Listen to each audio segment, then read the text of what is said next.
ACT results. As far as we stand, our graduating class last year, 85% of the graduates took the ACT. We scored right at the state average. Couple of things to note, because we get a breakdown from ACT.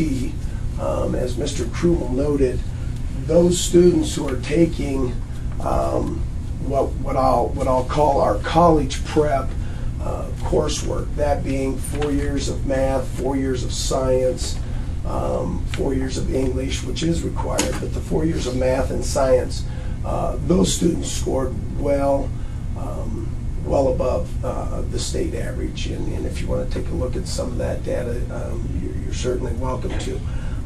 But we encourage as many of our students to take that test. I think 85% of our graduating seniors taking that is a high number compared to other conference schools.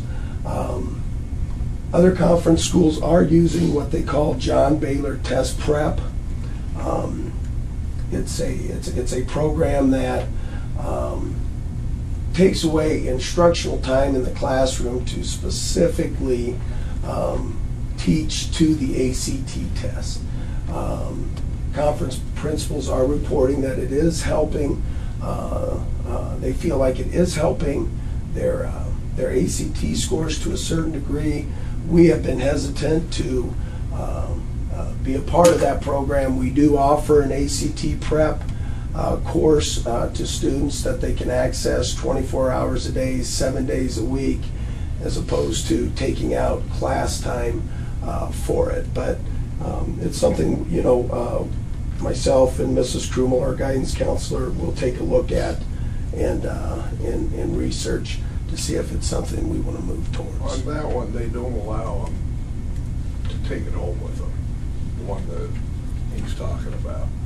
And so it's got to be done under supervision during the day. And I just hate to devote, I agree with him, I hate to devote class time to doing that.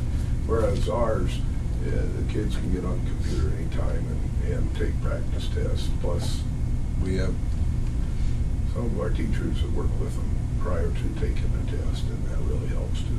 So. Yeah, I knew there was a couple of teachers, and I didn't know if that had quit or if there's no, we still continue that. As far as Mr. Krumel referenced school improvement, the first thing that here at the high school, I don't know, Tom, did you read the elementary report too by chance? Or? No, I just got the high school one. Okay. As far as the high school is concerned, the number one thing that we need to do and address as we begin this new school improvement cycle, which will run over the course of the next 5 years, is we have to start with building a collective vision statement. As a result, I've asked all staff members to be a part of determining what our 5 core values are as a staff. And so on the back of that sheet, the different departments, and we have a couple of departments that are mixed. We've also asked non-certified personnel to be a part of the discussion as well, and get their input as far as what our core values are here at Ord High School. Tomorrow we will meet as a junior-senior high school group, and they're going to determine, our teachers will determine what our 5 core values are as a staff. And then we're going to begin from that point then building our vision statement together. And so that's kind of where we're at. But as Mr. Krumel noted, you know, we are starting a new cycle as far as school improvement is concerned. The number one thing we have to do is create a collective vision statement. We do need to take a look at data collection and what we do with data. And they also mentioned in the report that we should take a look at our graduation requirements as well. We will be adding new members to our steering committee. A big thank you to Mrs. Bartholomew, who, correct me if I'm wrong, has been on the school improvement steering committee for 20 years, I believe, 20 plus years. Nancy Welniak, who has also been on the School Improvement Committee for over 20 years, Mr. Hastings and Mr. Bartholomew, who will continue to help us as well. Fall activities are off and running. Range judging. The band has been busy at the Valley County Parade. They also marched at the Popcorn Days. One-act play tryouts, where they've selected their cast. We're rolling with that. Cross-country, volleyball, and football are also in full effect. Parent-teacher conference is upcoming. Mr. Ferentz, wow, what a credit to our school. The Nebraska Association of Resource Districts will recognize Mr. Ferentz as the Educator of the Year, September the 28th, down in Kearney. And so, you know, my hat goes off to Mr. Ferentz and his program and everything that he does. The last thing I've got is the state reading field test.